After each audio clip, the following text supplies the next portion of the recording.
Bana vipi?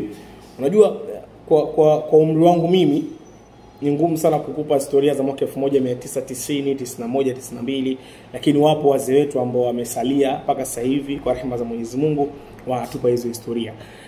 Juzi baada ya dabi ya Kariakoo kughairishwa kuna story nyingi zimezuka. Lakini kuna hii ambayo ni nafikiri ndio interesting story zaidi kuliko dabi zote. Dabi jumla ambazo hazijawahi kuchezwa kwa tarehe husika zilizopangwa ni dabi 7. Lakini dabi ya mwaka 1991 ndio dabi ambayo ina kisa cha kufurahisha zaidi. Kwa nini dabi hii haikumalizika? Ilichezwa kwa dakika 45 peke yake. Kipindi cha pili haikuchezwa na Simba alitoweka kwenye mchezo huo. Dabi hii ilikuwa 1991. Simba na Yanga. Dakika 45 za mwanzo kisa kilikuwa hivi. Kwa nini dabi hii ilivunjika? Wamemaliza bila kufungana 0-0. Mchezo umeisha. Wakati ambapo kipindi cha kwanza kinaendelea, mwamuzi wa mchezo huo alikuwa anaitwa Hafidh Ali. Ni kutoka Zanzibar na sasa hivi ni marehemu, Mungu amlaze mahali pema peponi inshallah. Hafidh Ali alipigwa kichwa na mchezaji wa Simba wakati mechi inaendelea. Kipindi kile teknolojia ilikuwa kidogo ni ndogo. Kwa hiyo ni ngumu kupata picha za marejeo, wale mafont official pia wakuwa makini kwa kiwango cha sasa hivi kwenye mpira ambao umekuwa. Akawa hajui nani kampiga kichwa. Wakati wanatoka half time kwenda tunnel, Hafidh Ali akamuuliza mchezaji wa Yanga, refa sasa, nani kanipiga kichwa pale? Mchezaji wa Yanga akamwambia Maluta Soma.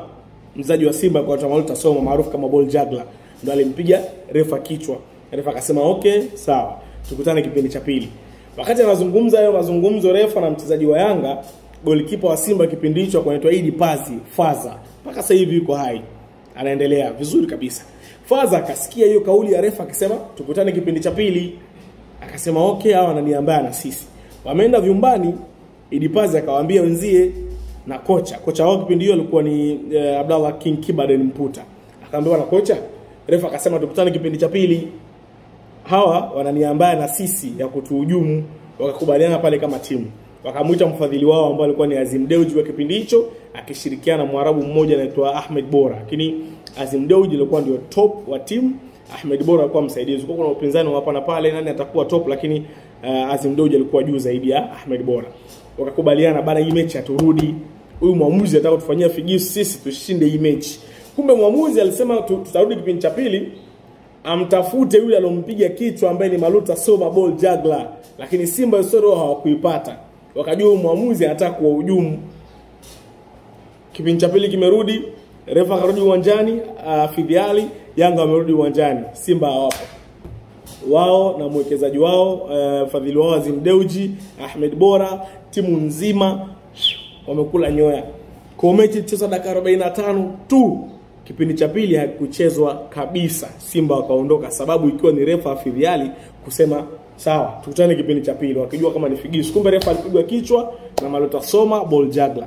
Kwa achana hii ya kikanuni ya kipengele, inayofurahisha zaidi ni mwaka 1991. Dimba ilikuwa ni Uhuru, Dar es Salaam. Bana, hiyo ni story kali sana, miongoni mwa stories za kimichezo ambazo zinavutia kuzisikiliza na kuzifahamu.